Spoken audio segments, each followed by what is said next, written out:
sebab takut dekat slide ni tak nampak sangat so saya dah masuk ke dalam LMS. LMS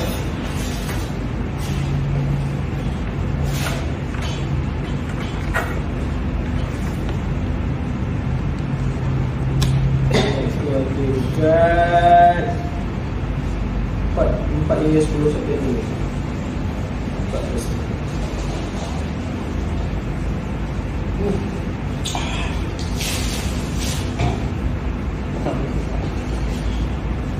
Boleh kat sini dia hanya sudah record. Saya cara tentu.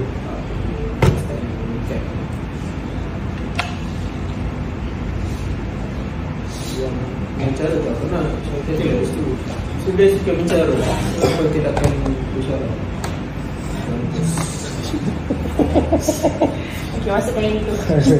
Saya dah habis buat bicara. Sebenarnya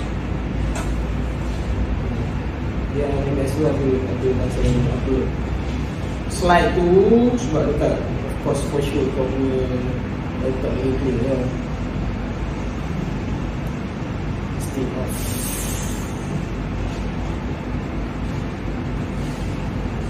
Dah, ni salung.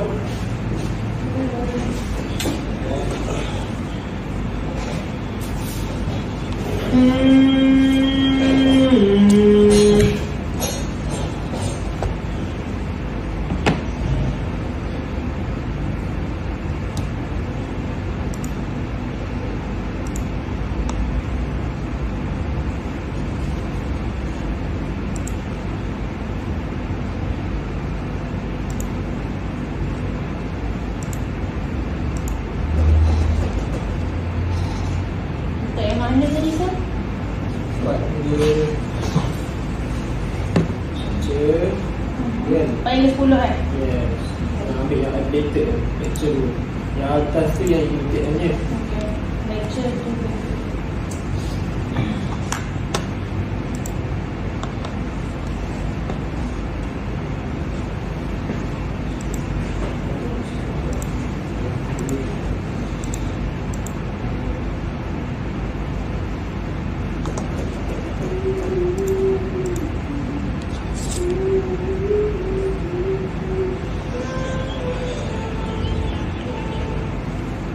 Mana tak tahu.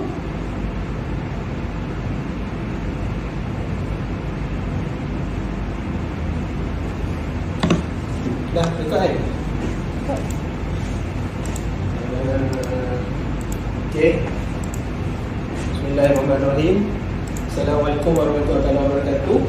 Macam biasa, hari ini kita akan teruskan kita punya kelas structure kita. Structure and construction. Kod dia 2313. Untuk hari ini kita akan go kepada slide building structural concept. Okay, yang ikutkan slide dia ada banyak. So saya simplifikan slide ni kepada yang lebih compact supaya awak lagi lebih faham lah. So saya dah masukkan lagi banyak infografik lah. So hopefully petang-petang ni dia kita punya pembelajaran tu lagi menarik, lagi awak lagi faham lah. Okay, so saya pun start dengan kelas Building Structural Concept BDWR 2313 Structural and Construction 1 khusus diploma in architecture, diploma seni bina. Okay, table of content. Sebenarnya konten untuk hari ini ataupun konten untuk khusus ni banyak lagi. Saya ada 5-6 lagi. Tapi untuk dalam masa 60 minit sahaja untuk hari ini, kita akan refer more fokus kepada 3 benda ni. Dan hari ini saya akan buat satu quiz which is ada 10 soalan. 10 soalan tu based on apa yang kita belajar hari ini. And then saya akan ada buat satu tayangan video tu dalam masa 3 minit lah. So 3 minit tu juga untuk pembelajaran berkaitan dengan apa yang kita akan tunjuk hari ni lah. Okay. Dan seterusnya, okay, mula-mula ada type of building construction system. Kita akan tengok jenis-jenis construction bangunan yang akan ada dalam kita punya, especially kat Malaysia kan. And then understanding, pemahaman tentang sistem post and beam, post yang beam, post vertical punya ni, beam horizontal punya structure. And then yang last sekali kita akan belajar pasal building structure component dan terminologis. So dia ada banyak gila komponen dan terminologis dalam subjek ni. Kita akan fokus kepada beberapa, mungkin ada 5-6 terminologis lah yang awak kena tahu. Okay, seterusnya. Okay, type of building construction system. Purpose of the structure. Subjek ni adalah subjek structure. Sebenarnya belajar subjek structure ni tak apa. Saya nak pendapat lah subjek structure. Contoh, dalam bahasa Melayu ni contoh. Purpose ni tujuan kita belajar subjek ni. Sebenarnya tak apa. Kalau belajar design, tak betul kita bentuk kita punya sebuah bangunan kan. So kenapa? Design mesti kena ada subjek structure. Kenapa kena ada subjek structure? Macam mana nak tahu bangunan tu kukuh kalau tak study structure? Tapi maknanya kita dah buat design, so kita nak tahu bangunan tu kukuh ke tak kukuh. Stable ke tak stable ke. Itu okey. Kalau pergi Satu. anything yang tak perlu betul, tak perlu salah. Kalau betul, okey. Tak betul pun it's okey. Structure, kena ada belajar structure. Kalau tengok gambar tu, tak apa sebenarnya. Gambar apa? Itu gambar saya tahu related tak related. Tapi mungkin boleh bagi ideas untuk awak untuk subject structure.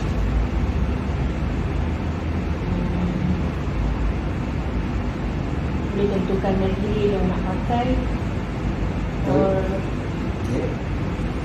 Nak tahu kukuh tak kukuh, material, bahan apa yang kita nak pakai. Jadi Tu apa kalau ruang tu besar, berapa banyak beam yang kena pakai? dari segi size lah. Size. Size. Maknanya tujuan kita nak buat ni ada benda tiga utama yang awak cerita tadi. Satu, kukuh tak kukuh, stable tak stable. Dua, jenis-jenis bahan yang kita pakai. Bahan tu antaranya mungkin kayu, mungkin steel, apa lagi? Mungkin ada kayu, steel, mungkin. Betul. Yang ketiga adalah dari segi size. Dalam bangunan kalau buat rumah teres, kain size dia, betul lah. Kalau buat menara, lain lah dia punya bahan dia lah, size dia. So benda tu semua betul. Nanti kita akan go through satu-satu. So benda pertama kita kena tahu adalah purpose kita belajar subject structure. Okay, macam yang awak cerita tadi, benda yang penting juga kita nak tahu dalam structure ni adalah size of the structure. And when building something larger than a garage or house, say a grocery ataupun grocery ni kedai runcit kan, or car dealer showroom, then a heavier construction type would be choice. Maknanya macam kita cerita dia, ada rumah teres, mungkin construction tu, mungkin foundation dia very cetek shadow foundation. Tapi kalau menara awak perlukan foundation tu kena piling sampai bawah kan. Macam mana nak bagi kukuh menara tu mungkin ada 20 tingkat, tak sama dengan yang bangunan yang ada setingkat 2 tingkat kan. So itu kepentingan untuk belajar structure, size of the structure. Okay, seterusnya look very concern, macam kita cakap tadi. Look very concern maknanya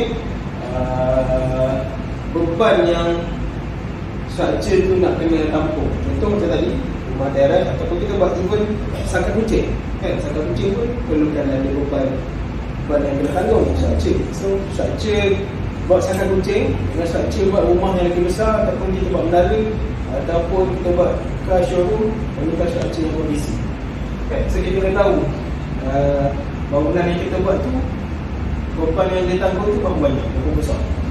So itu menentukan apa yang kita guna dalam kita punya bangunan. Okay, yang keempat adalah environment factors. Jadi mungkin awak tak settle lagi faktor persekitaran. Itu faktor persekitaran apa? Yang boleh saya biar kat Malaysia sekarang bulan 12 selalu apa ini? Musim banjir. Okay, musim banjir. Ya, musim kalau kat luar negara mungkin ada gempa bumi. Malaysia ada gempa bumi. mungkin akan datang akan habis. Saya rasa itu dah ada terbias dengan berbumi Tapi kalau kat Jepun, Indonesia ada perbezaan dengan berbumi. So structure kat Malaysia dengan kat Jepun mungkin lain. Sebab kita buat menara mungkin tak perlu fikir pasal berbumi. Tapi rumah Melayu tradisional yang dulu dia very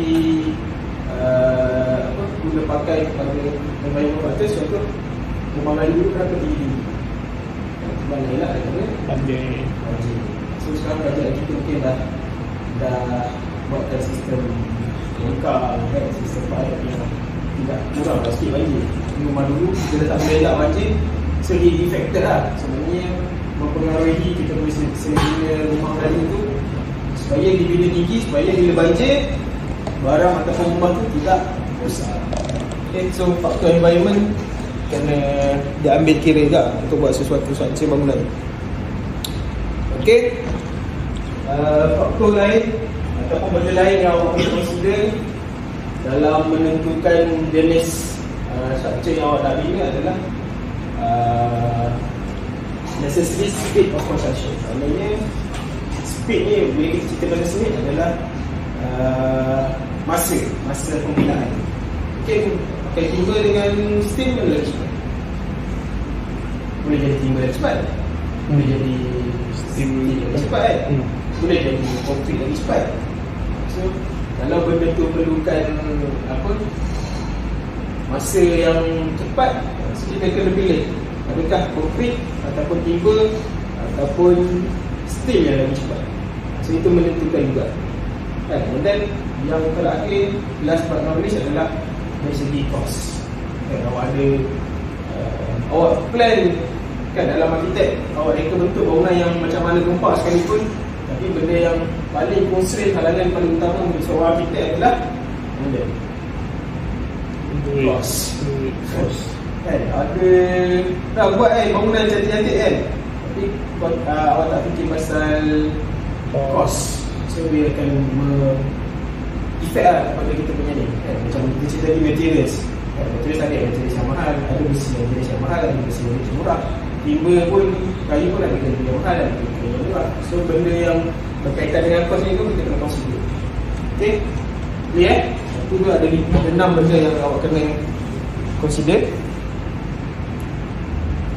Okay, seterusnya macam tadi kita dah tahu dah 6 benda tadi yang memang mempengaruhi kita punya construction ataupun kita structure. So kita akan ada 5 benda untuk solvekan masalah tadi kan, dari segi cost, stable, stable, dari segi masa nak construct. So benda tu akan di solution dia lah ada 5. Ini 5 yang utama lah, mungkin ada benda lain lagi. Ini 5 yang utama adalah satu adalah dari segi kita boleh guna timber frame. Timber frame which is kayu kan, dalam soalan tu tadi timber frame.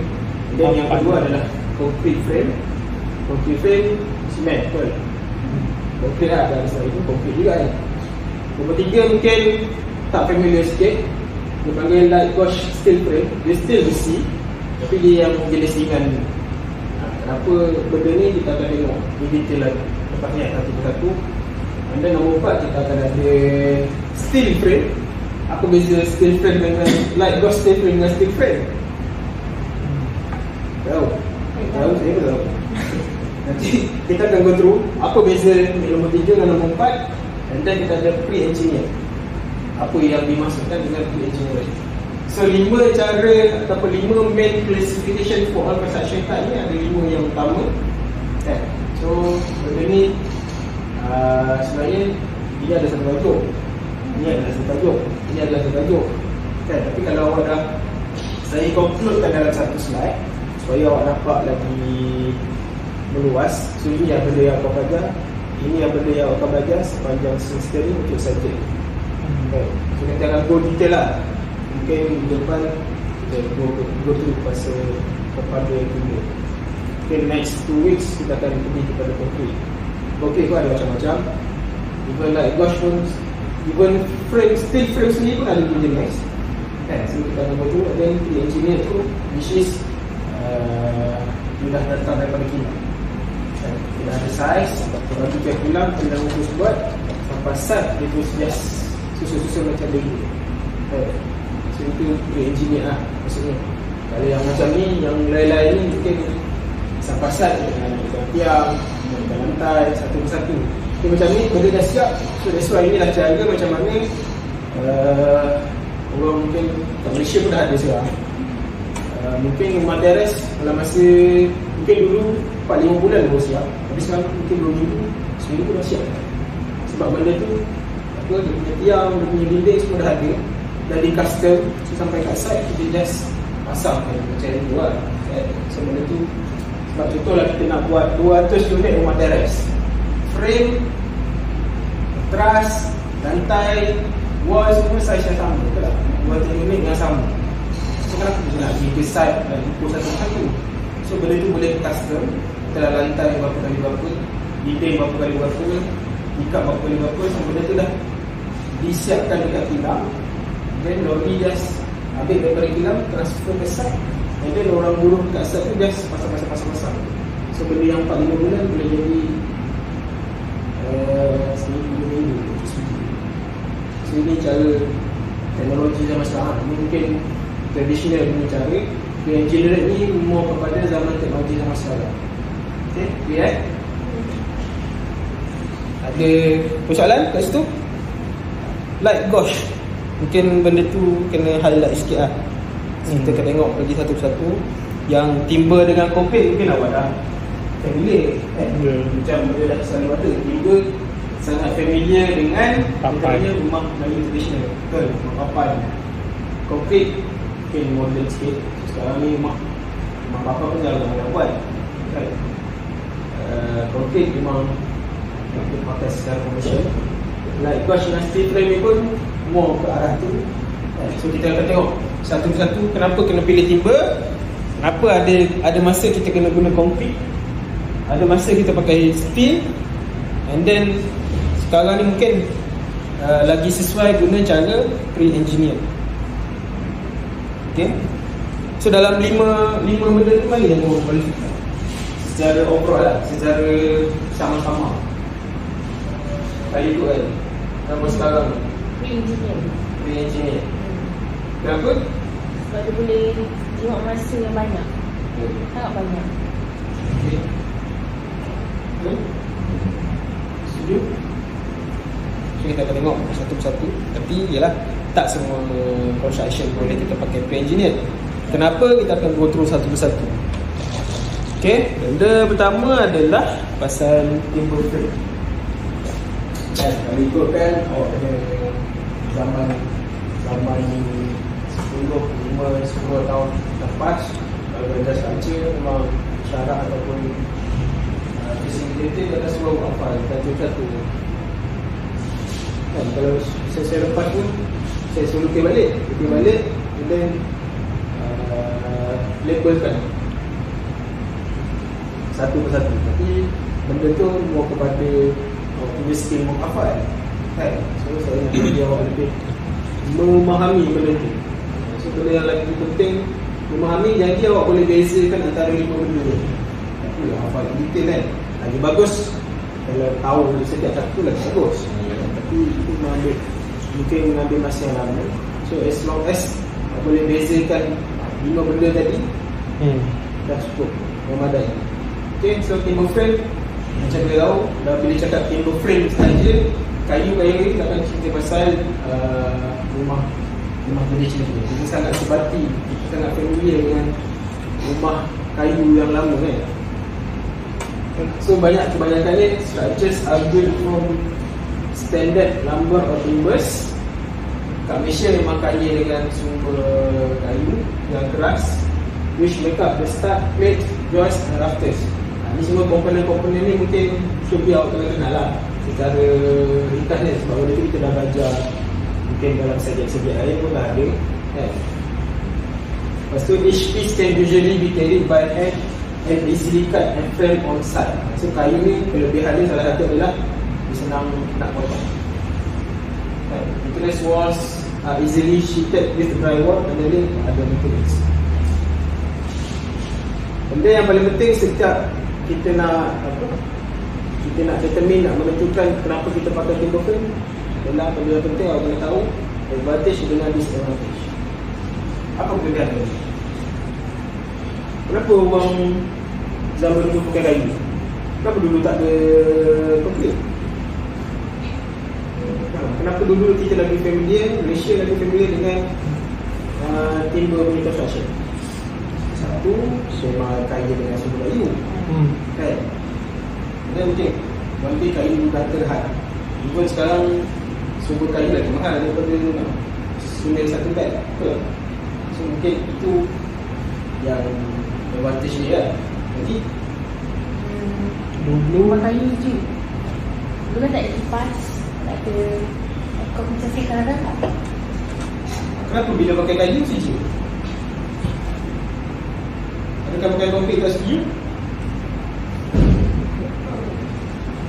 Kita discuss lah berdua. Saya tak dapat itu salah. Betul, mungkin kayu bila susun dia takkan, rasa dia tak dapat. So udara selam, so udara mungkin lantai-lantai juga dia takkan betul-betul rapat. Dia akan still ada lubang udara kan, antara papan lantai ni still ada lubang udara. So angin sejuk daripada bawah. Angin kan biasa menggunakan angin, dia akan bergerak daripada atas ke bawah, bawah ke atas. Betul tak? Angin panas akan ditarik ke atas. So bila lantai rumah kayu tu ada selang kan, so gerakan angin tu akan naik, so menyebabkan rumah tak sejuk. So itu salah satu faktor kenapa awak kata mungkin rumah papan sejuk. Lagi kelebihan ada lagi yang mungkin tak jelas pun. Kelebihan dia, saya nak awak tu akan by your own opinion ataupun your experience. Kayu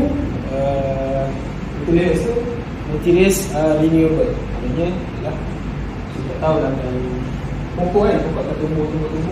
So benda tu akan boleh renewable lah. Ataupun rumah dulu pun kalau kayu tu still tu boleh pakai untuk construction yang lain kan. So itu mungkin masuk materials renewable.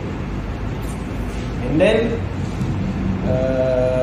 cost lah, bila sumber kayu banyak, cost dia mungkin rendah. Tapi ini mungkin dulu lah. Sekarang cost untuk timber construction mungkin dah tinggi sebab kayu dah semakin tinggi kan.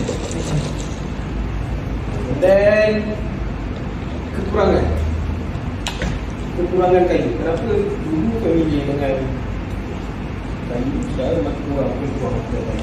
Ayah ada orang rumah kayu sekarang kekurangan. Mudah terbakar. Mudah terbakar. Awak tengok macam ni ke sendiri punya? Tapi kalau fikir logik kayu kan senang meribak.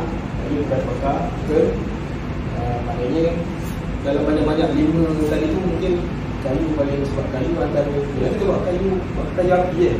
So kayu tu kalau terbakar dia akan lebih cepat merosakkan punya struktur bangunan. Dah terbakar lagi Anak-anak betul, sekejap naik. So maknanya kayu, bila cerita kayu, unsur utama kayu adalah anak-anak. So dapat dua itu pun dah okey. So ni as long as awak tahu advantage tadi, disadvantage untuk satu kayu pun dah okey. Tak perlu banyak-banyak. Okey, tapi kita akan go through satu-satu lagi nanti kan. Timber frame, apa yang ada dalam timber frame. Okey, yang kedua adalah concrete frame. Juga concrete ada yang penting lah kat sini adalah kenapa nak guna concrete. Advantage dia kan tahan lama.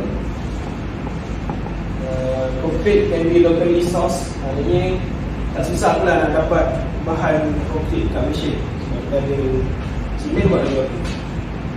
Mungkin betul apa betul kan, kuali dekat Malaysia banyak kan. So sources untuk nak dapatkan simen ataupun concrete kat Malaysia tu sangat mudah kan. Lepas tu senang dibentuk. Kita nak bentuk apa pun boleh. And then construction dekat kalau pakai concrete frame dia cepat lah. And then kekuatan dia for sure akan lagi kuat daripada kita guna kayu. Satu lagi benda yang membezakan kayu dengan konkrit adalah, contohlah saya nak buat apa aman ni, 50 tingkat, boleh beza dengan kayu. Kayu mungkin limited, pada tinggi pun sampai 3 kan. Kan pula. Itu pun 3 tingkat tu kena kayu yang betul-betul keras. Tak boleh kayu getah yang hancur lah. Kalau getah biasa kita buat rambut je. So tak sesuai dengan kayu. So perlu ada option untuk bila sesuatu sahaja tu guna kayu. So konkrit ni dia tak ada limit. Kalau dapat 20 tingkat, 30 tingkat sebab dia boleh carry load yang besar. Tapi ada kekurangan dia. Kekurangan dia yang boleh fikir.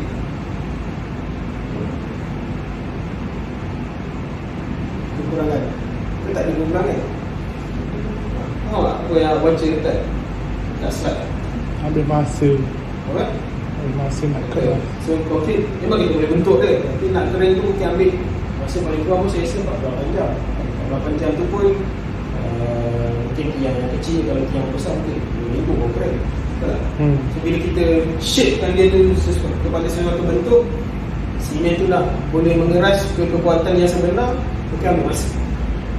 So kayu tadi mungkin just pasang tu siap. Jadi konkrit kena tunggu dia kering dulu, barulah kita dapat kekuatan dia sebenar, final kekuatan dia. Okay? So mesti orang rasa boleh fikir macam tadi kan, tiba tak boleh bertingkat, mungkin terhad bertingkat lah boleh kau manual, tapi konkrit boleh buat satu tingkat boleh. Okay. So itu perbezaan yang ketahuan.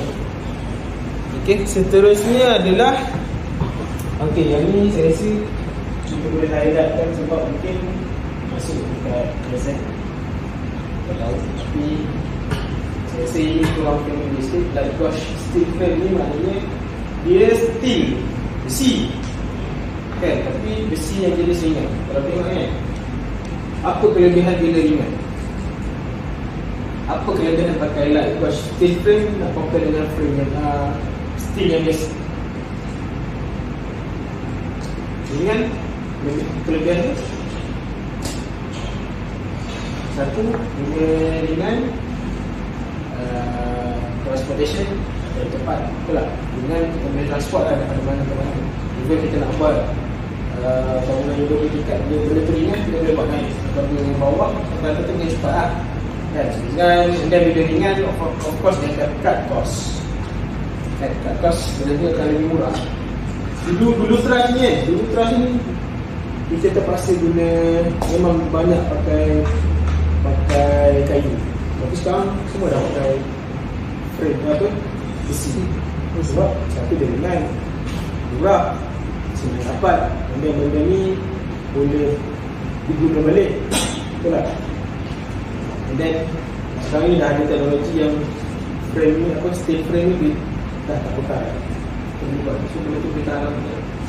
And then dia boleh tahan api je sebenarnya. Tapi tak sekuat macam besi yang biasa kan. Like macam sebab dia nipis, ringan, so lebih cepat bakar. Tapi cara nak buat dia cepat. Ringan, nak bentuk-bentuk pun ringan, senang kan. Nak potong pun cepat sebab dia ringan. Kan tak ringan. Tapi kelebihan dia, walaupun dia ringan, tapi dia still lagi kuat. Okay, then cost sebab dia ringan, macam kita tadi, cost akan low, rendah. And then frame resistance, maksudnya boleh tahan karat, tahan bakar. Structure can be quickly erected. So maknanya awak boleh bentuk macam mana awak nak. Boleh bekokkan dia. So senang. Berbanding mungkin konkrit susah. Okay. Tapi kekurangannya kan tak ya. Tapi bila dah dinipis, cepat dah terbakar. Okay. And then seterusnya, okay, kalau macam tadi like gosh steel frame, yang ni kita ada steel frame yang biasa. So for sure dia akan lagi kuat daripada yang sebelum ni. Tapi bila dah macam ni, dia akan tebal, so dah akan mahal lah. Kan? Terus cerita-cerita tadi, salah satu benda yang kita kena kongsikan adalah dari segi cost. So steel frame ni, dia tahan lagi tahan bagi terbakar. Masa tu nak terbakar tu lagi lama. Tapi for sure dia akan meningkatkan kos. Tapi lagi satu beza dia, steel frame dengan light gauge steel frame ni adalah jarak dia span. Contoh macam ni dekat kan. Daripada tiang ke tiang dia tak boleh pergi 10 meter 20 meter. Sebab dia bila kalau tiang ke tiang benda ni terlampau panjang dia dapat tahap kat tengah. Tetapi kalau dengan steel frame ni kalau tengok okey, dia boleh span jauh. Mungkin jarak daripada sini ke sini mungkin 70 meter, 50 meter. Sebab apa? Sebab pada ni tebal. Dia tebal. So dia tebal, dia kukuh. Kemudian kita boleh span dia jauh. So construction yang kita boleh buat mungkin masjid, mungkin showroom kereta. Macam tadi mungkin bila kecil ni, bila sama terhad kepada bila kecil. Tapi yang ni kita boleh span jauh. So area yang kita dapat ni lagi besar. Kalau dulu masjid pakai kayu, tengah-tengah semayang, tengah mengasap tu tiap hari. Betul tak? So kenapa? Sebab memang kayu mungkin long span dia tak panjang. Sekarang masjid sekarang ruang semayang dia memang besar-besar alam, sampai ada tiang kat tengah. Macam mana dia buat? Tengok ni lah kan, sebab dia boleh span jauh. Okay? Boleh clear? Boleh. Okay, yang ni yang engineer construction mau kepada pegawai kita masalah. Kalau masalah semua benda.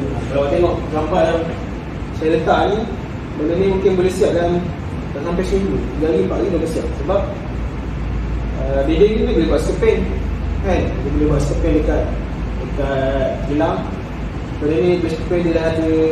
Biasanya engineer ni dia akan buat benda yang modular. Modular maksudnya dia dah ada saiz, dah ada ukuran yang sama.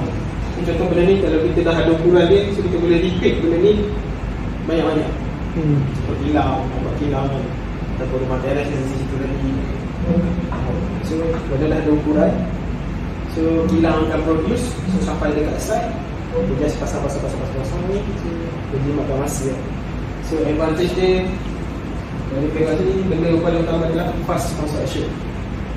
Construction dia akan lagi easy to design. So maknanya benda ni kita boleh design dalam komputer, ada ukuran yang so kalau nak compare dengan yang traditional punya cara, dekat site kan, baru nak kena import, baru nak ni. Kalau salah ukuran sikit kena buat baru.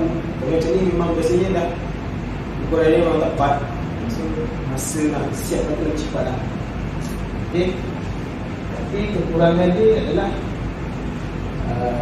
dia lagi cost tinggi sebab nak design dekat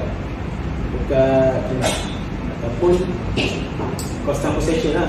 Bila awak dah boleh design ni dah besar, so transportation nak bawa skepen dekat site tu mungkin lagi mahal lah kan? Okay. So itu bab modern punya construction lah. Okay, sektor yang tu ada apa pertanyaan? Kemudian itu just mungkin intro lah, mau kepada intro kita punya subjek. And then understanding of post and beam. Kalau structure ni memang kita tak boleh lari dari sini pemahaman tentang post and beam system. So ada banyak sistem post and beam yang awak kena tahu. Senang ya, post adalah tiang. Post ataupun bahasa lain dia column. Apa lagi? Pole tu juga kan, dalam ni. Beam, post adalah struktur yang menegak, beam adalah struktur yang melintang. Akan ada beam yang menegak juga, takkan ada tiang yang melintang. So post adalah struktur yang menegak vertical. Yang beam horizontal struktur. Itu dia awak cakap. Kita tahu. Kita rasa structure system made up primarily of vertical and horizontal members. Kita cerita tadi.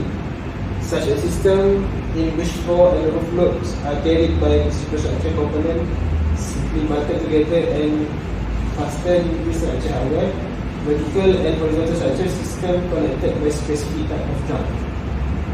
Macam post and beam system, tapi joint ni ada macam-macam jenis kita nak joint. Nanti itu kita akan cerita lebih detail. Okay, dalam post and beam system ni dia ada, silap saya ada 6 benda yang awak kena, as long as bila awak tengok gambar ni awak dah faham lah kan? Dalam sistem post and beam ada 6 benda yang utama yang awak kena tahu. Satu adalah foundation. Foundation pun ada macam-macam jenis foundation. Foundation shallow foundation, deep foundation kan? Untuk macam kita ada material satu tingkat lain, foundation dia menara lain, foundation dia even timber construction lain, punya foundation konkret pun lain. So benda tu kita akan go detail satu-satu. Tapi as long as awak tahu post and beam system kena ada benda ni. Okay, yang pertama foundation, yang kedua column. Yang kalau tengok kat sini gambar yang saya highlight kat warna merah tu adalah benda yang kita nak cerita lah. Okay, yang merah ni adalah foundation. Then column. Column pun ada macam-macam jenis column. Yang ketiga adalah beams. Beams yang benda yang melintang tu, yang merah tu. Okay, kita ada floor slab. Biasanya orang tukar floor slab dengan beams. Floor slab tu adalah benda yang melintang lah. Floor slab ni di lantai. Okay, slab lantai. Dan seterusnya, okay, kita ada shear wall. And then ada building wall. Apa maksud shear wall? Kalau dari segi visual ni benda yang merah tu, kenapa dipanggil shear wall? Apa maksud shear wall?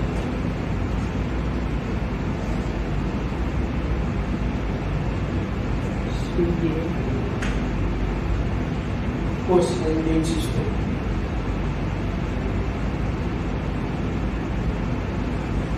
Shear wall adalah dinding yang tak pegang load. Okay, kalau tengok kat sini, biasalah dinding ni, katalah sini bilik meeting lah katakan. Dia letak bilik meeting kat sini, dia design bilik meeting kat sini kan, tapi bila bilik meeting dah tak guna, saya nak buatkan satu office. Sebab saya dah meeting tak pakai sangat, saya nak ubah, saya nak renovate, jadikan dia cafe. So saya tak perlukan dinding. So kalau saya roboh shear wall, kalau kita roboh dia tak effect structure lain. Dia ada satu lagi wall yang load bearing wall. Dia akan ada beza load bearing wall dengan non load bearing wall. Load bearing wall tu kalau kita pecahkan benda tu, mungkin saja akan roboh. Tapi shear wall kita pecahkan, dia tak effect. Kita boleh renovate. So benda-benda kita kena design juga.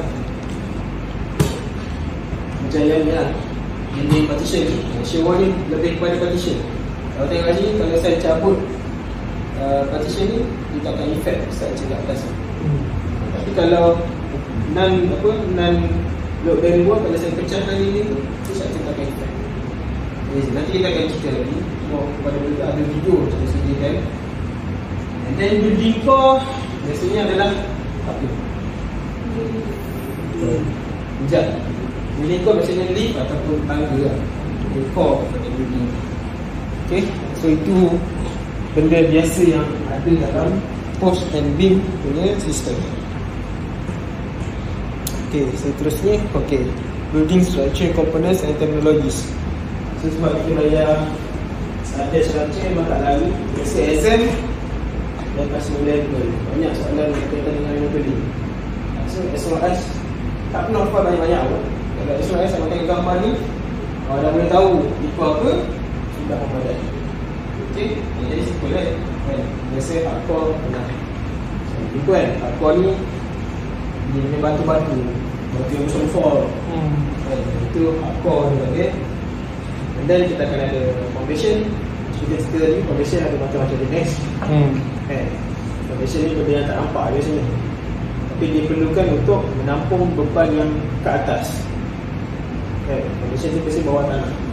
Okay, foundation kita ada column, benda yang familiar. Kita akan ada beam macam ni kita cerita tadi. Lepas tu kita akan ada roof truss. Bila pejam mata kita cerita roof truss, boleh bayangkan tak? Itu kan?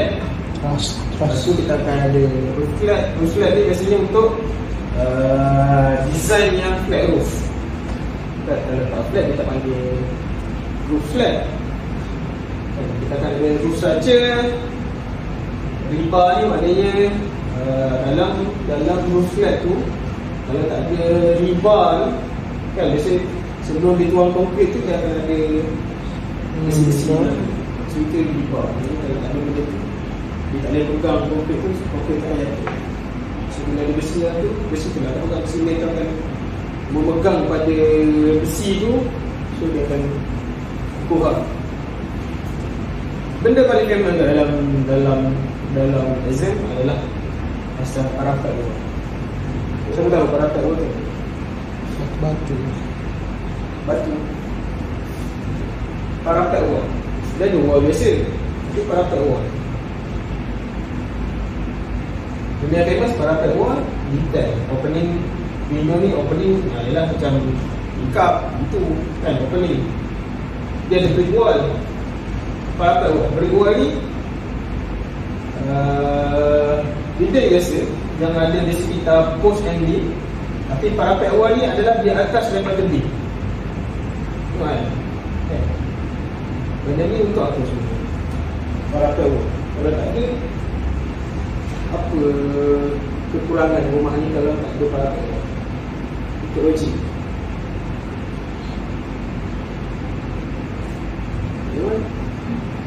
Parapet wall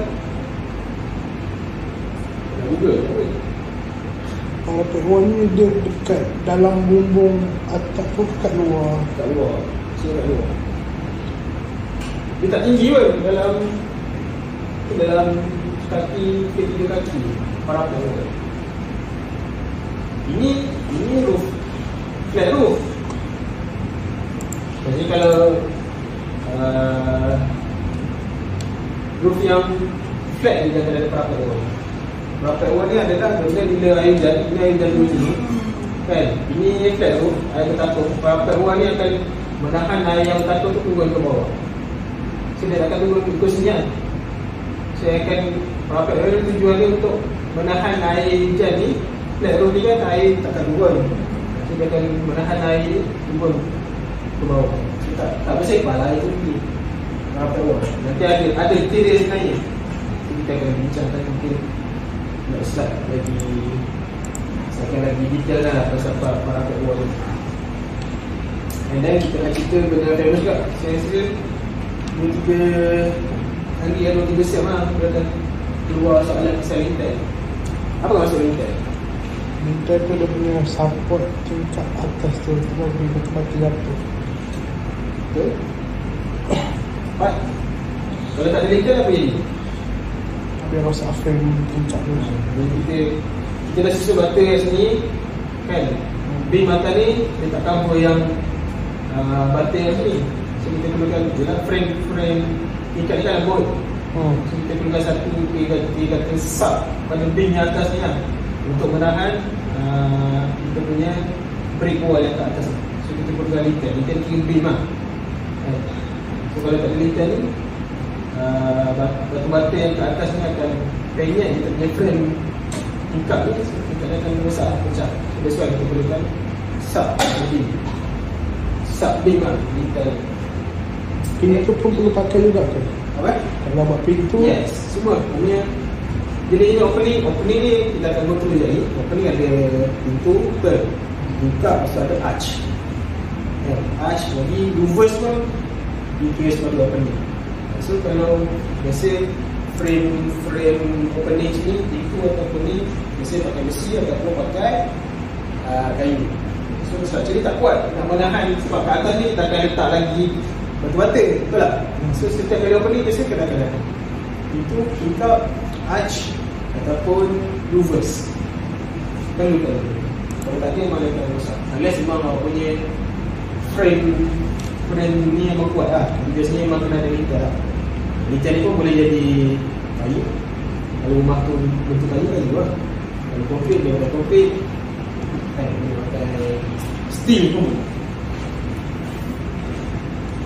Yang ni make sure bila terbayangkan rumah, kita cerita pasal beam, dia tahu lah lintel tu apa. Yang benda lain simple kan, floor, ground beam, akor. So ini benda asas lah.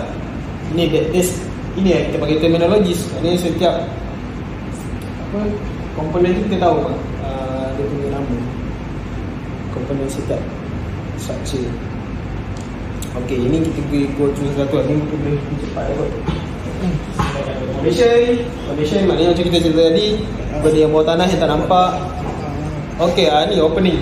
Macam cerita tadi kan, opening ada 4 jenis opening macam ni. Kap, nampak setiap ni ada lintasan. Kap itu arch. Kau nak lintasan ni maknanya benda yang disusun ni ada 2 lintasan lah. So kalau tak ada lintasan ni, batu-batu yang atas ni akan merosakkan kita ni. So membahaya kan. Dari segi safety pun kita berbahaya kalau tak lintasan. And then sama juga macam lumbus. So lumbus tu pun boleh dikategorikan sebagai opening. Satu lagi opening adalah penyebut skylight. Betul. So sebenarnya dari slide tu tunjuk salah satu. Semua jenis-jenis itu, satu daun, 2 daun. Tapi benda tu saya rasa very familiar dengan awak. So tak perlu nak tunjuk satu persatu. Macam mana saya tahu opening tu apa. Perkataan lain pada opening adalah apertures. Betul pronunciation saya. Ni lintasan kita tadi dah banyak kita detail pasal lintasan boleh dalam bentuk kain. Tapi ini untuk tingkap lah.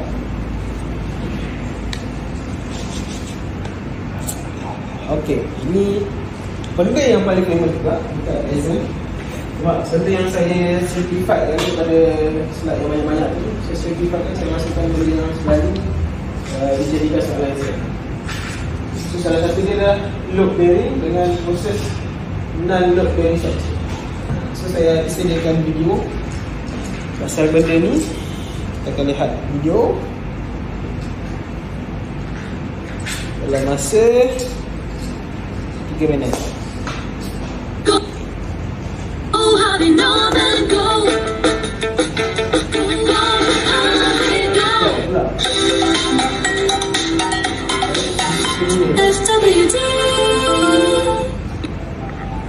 Here in load-bearing structure, in shallow foundation and deep foundation. Here, the wall or the brick wall is a load-bearing element. The thickness of the wall is specified and it's maintained throughout the structure because the mass is transferred to the wall and to the foundation and further to the footing and transferred to the soft soil. Whereas in deep foundation, the same way the weight is transferred through the wall and transferred to the hard soil. Here the wall is the load-bearing element. Whereas in a framed structure, the wall is not a load-bearing element. Instead, the structure, the skeletal structure with columns and beams bear the load. Here, the mass or the weight of the structure is transferred through the structure's columns and then to the footing and to the soft soil. Same way for deep foundation. The structural weight is transferred through the columns and to the hard soil. Here, the wall is just a privacy element and nothing to do with load bearing. Load bearing structures are cost effective compared with its counterpart and poor earthquake resistance. And also there are a lot of design constraints in a load bearing structure. Here, the thickness of the wall is very important for the load to evenly distribute to the foundation and to the soil.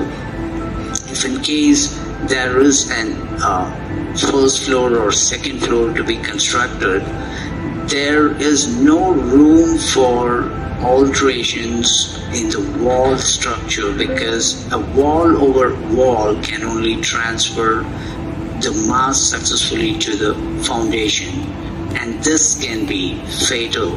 So this is how you need to evenly distribute the weight to the foundation. Frame structures are expensive That is one disadvantage, but it is very rigid and earthquake resistant. You can easily make design adjustments like a cantilever or any other design, and these sort of frame structures, the carpet area can be enhanced by reducing the wall thickness, since the wall is not the load bearing element here. And also you can flexibly partition the structure in various levels, because the load is distributed through the structure columns and not through the walls, so there is more flexibility in partitioning. Hope this helps, and thank you for watching. Please consider a subscribe. Thank you. The same way the weight is ada ni mesti power explanation pasal load bearing dan non load bearing. Sir, sudah apa sir? Tourism center. Tamian tu yang kau dia tu. Tamian. Kadang-kadang Ni. Muhammad Irfan Udin. So dia ada dua jenis lah construction. Beza load bearing dan load bearing adalah macam saya cerita ni. Kalau load bearing, contoh ni kan, load bearing wall adalah beban tu ditanggung oleh dinding.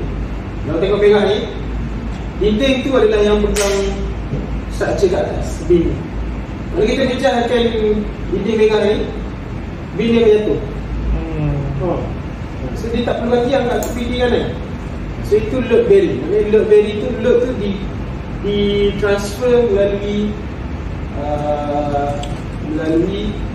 dinding. So kalau dia lagi constraint dia, kelemahan dia adalah bila kita nak buat renovation. So tak boleh lah, payah kan. So bila kita pecahkan ni, beam satan dia akan hancur. Nak compare dengan non-load bearing. non-load bearing. Non-load bearing, pin kat atas ni dia disupport oleh tiang kiri kanan kan. Load ni akan turun sampai level foundation. So bila kita buat dinding kat sini, kita pecah pun Atas stay kan? pin ni akan stay sebab dia disupport oleh tiang kiri kanan. So even benda yang paling penting kat sini, bila awak design load bearing, load bearing ni biasanya untuk bangunan yang tak besar. And then kenapa orang banyak tak pakai load bearing ni, sebab satu, kos dia besar. Sebab awak kena design dinding tu tebal yang besar, tebal. Mungkin biasa kalau pos ni mungkin pakai satu batu je. Tapi load bearing ni awak kena susun dua batu, sebab dia yang carry load kan. Dinding ni bugat ni kan. Jadi dia cepat, construction cepat. Nak compare dengan frame structure kan, frame structure sebab awak kena tunggu kena tunggukan satu persatu. And then kalau kat negara yang ada gempa bumi di situ tadi, tak prefer pakai load bearing kan. Sebab bila dinding runtuh, structure takkan runtuh. Dia akan more kepada pakai frame structure. Frame structure ni lagi kukuh kan. Tapi kelebihan dia, wall bearing tadi lagi cepat nak buat kan. Ni lambat sikit nak buat, lama sikit nak buat, tapi dia lagi kukuh. And then dalam masa yang sama, kalau design awak tu memerlukan something yang untuk cantilever, awak tak boleh pakai load bearing tu. Dia tak kuat, dia takkan boleh cantilever. Cantilever ni maknanya buat tambahan lah. So kalau pakai frame saja yang boleh cantilever, so kat sini mungkin boleh lancung ataupun bilik lain kan katanya. Tapi kalau pakai load bearing tadi tak boleh, tak boleh cantilever. So tu settle senang maknanya kata faham load, beza load bearing dan biasa exam akan awak explain apa beza antara load bearing dengan non-load bearing board. Jadi load bearing tu beban tu bergantung kepada wall. Non-load bearing beban tu memang pakai force sendiri kan, di support oleh tiang.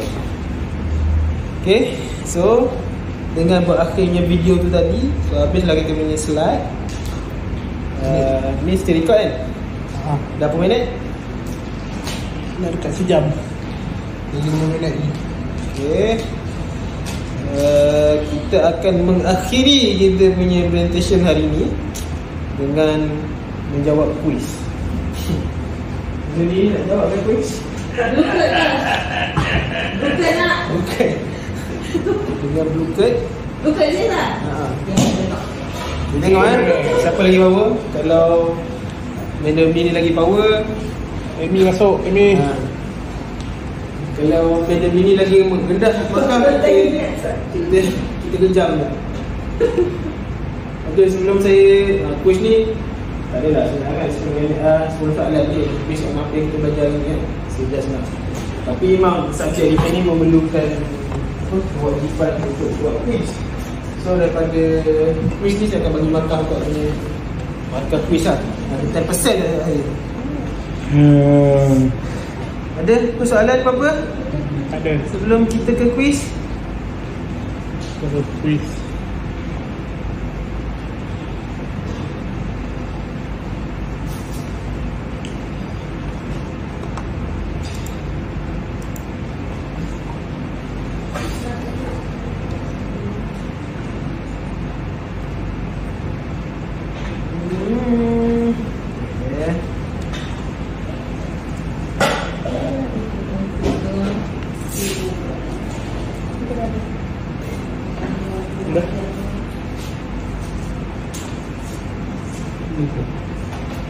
Ini gaya.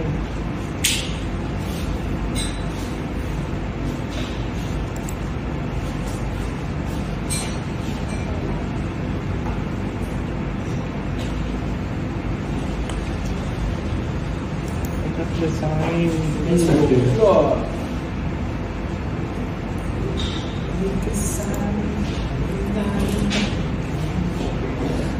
Ada kelas enggak ni?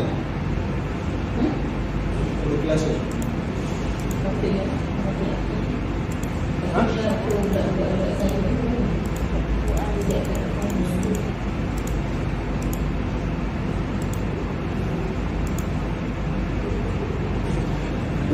Pula. Kena sign ni. Lupa lah ni. Aku boleh sign. Aku tu. Baik, kita akan cari.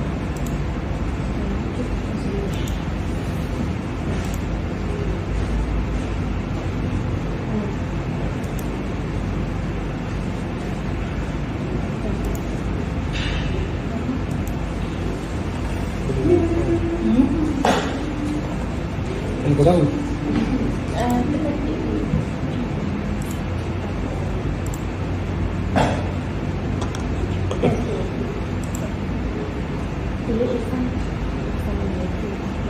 Apa iPhone tak dia? Saya letak hujung magnet. Yang tadi.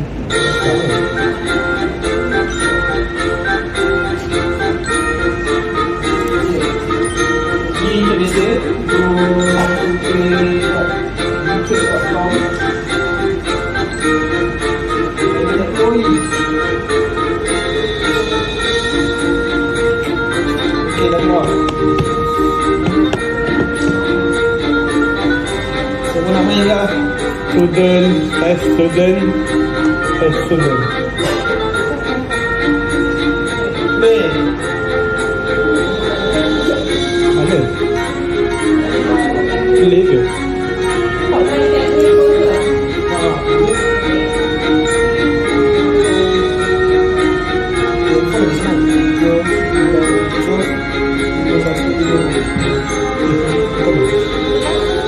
Aku salah lah tulis. Salah tulis lah. Tu, play dot. Salah tulis lah.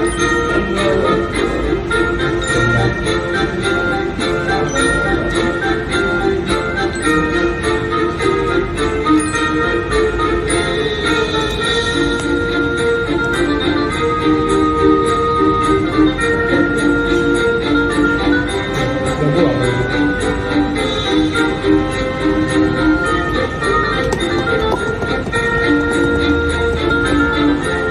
Lagi slow. Mana yo?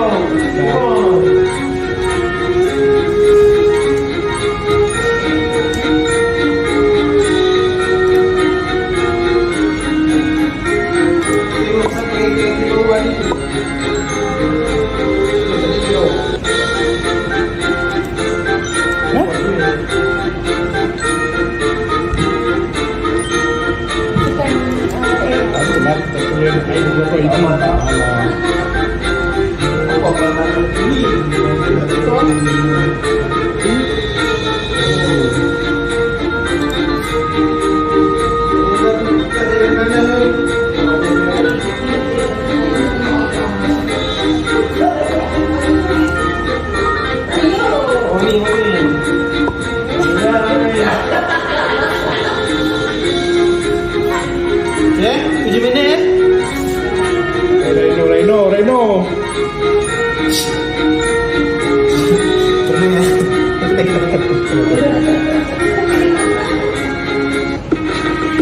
Okay, tulis ya. Kata yang ini jadi pas baik. Bawa saya ya. Ini lagi. Gambar.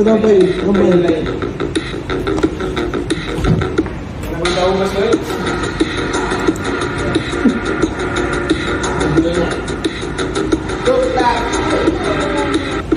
Masuk itu, masuk.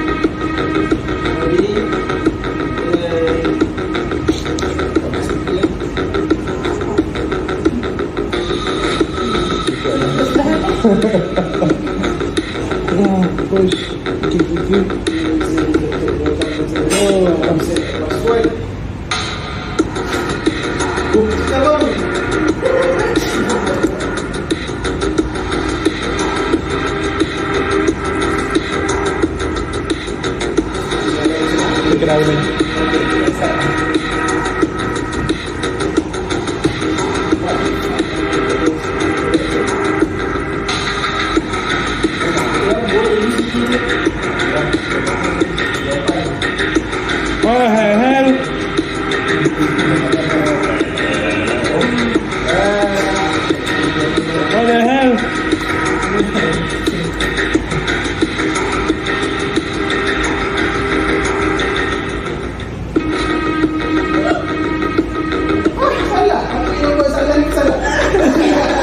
Menipu nih.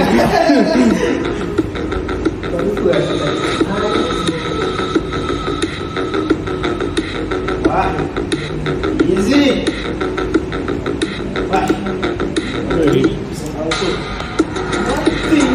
10 aja.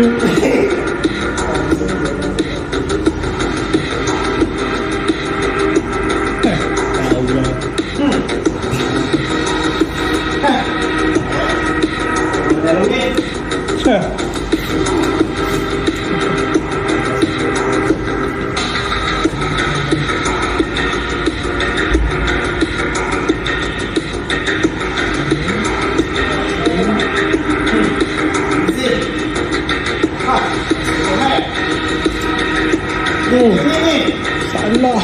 Masuk ya. Ada udah. Oh, ini keren. Ini apa ya?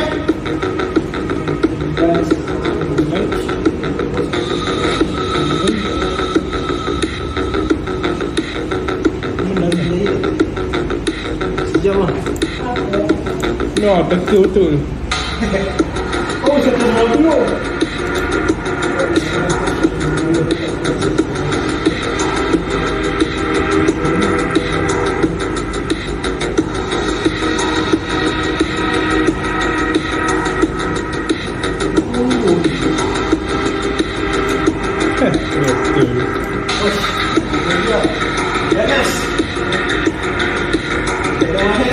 Mana ni?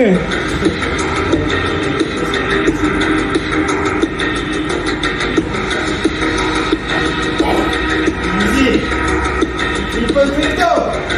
Salah. Ini sudah ada balik.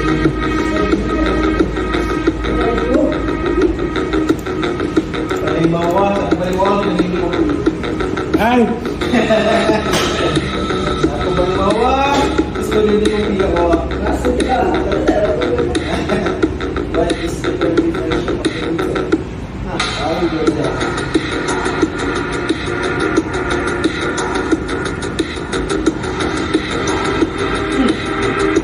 Easy. Hey. Aku lagi lah. Aku masuk.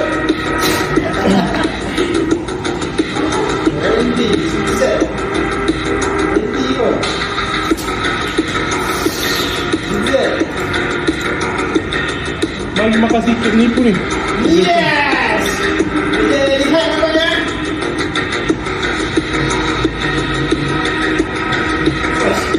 Apa? Wow. Ini masih lagi. Ini ada chip ni. Beda. Belum.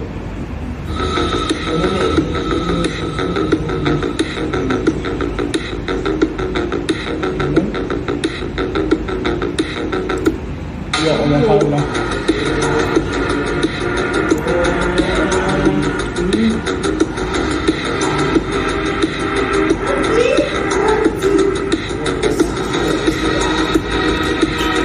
Lagi makan sikit nipu tu. Tu macam ni dia dapat jumpa. Aduh. Dapat betul.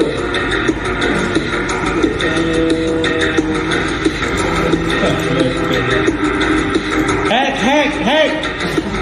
Ayah, apa pasal ni? Kau nak sikit. Oi, kalah.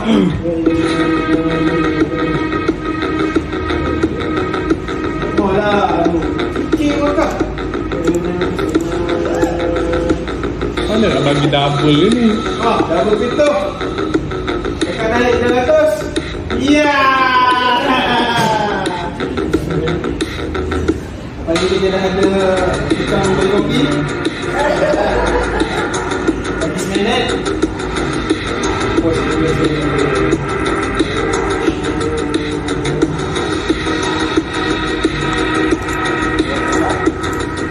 enggak.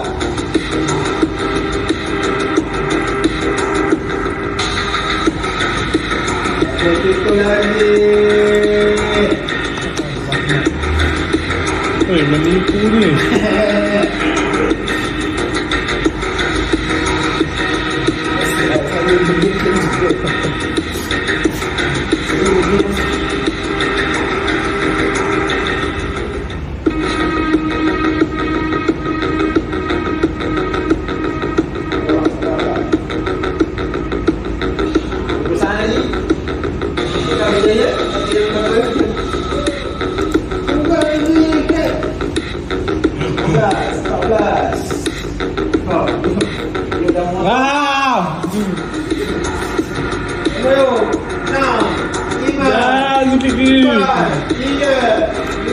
Salah. Final standing.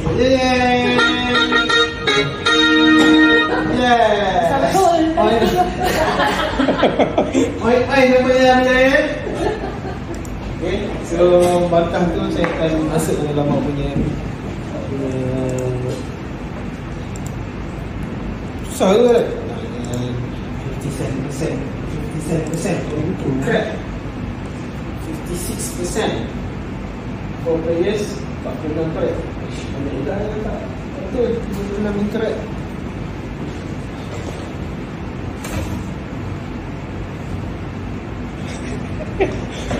Okay. Dah paling enggak oh. Malu. Akhirnya kita punya mainan game ni. So that's it. Kita tak ada kelas, kita akan buat yang sama. Boleh pakai benda lain sebenarnya. Random sama 14 betul 14 salah. Dia tulis gitu Kami tahu kali. Hijau tu yang maknanya betul lah. Itu salah.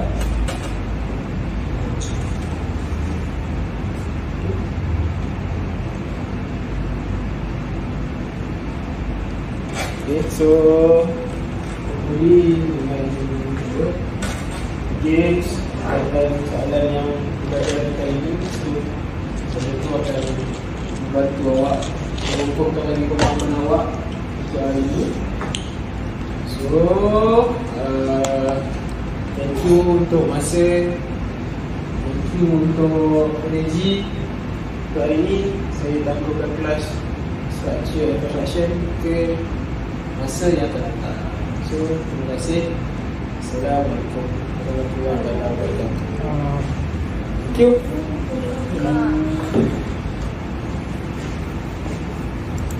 Ada soalan ni? Ya? Kita ada soalan? Okey, kita main game macam tu setiap kali kelas. Okey. Okey. Itu dah main dah.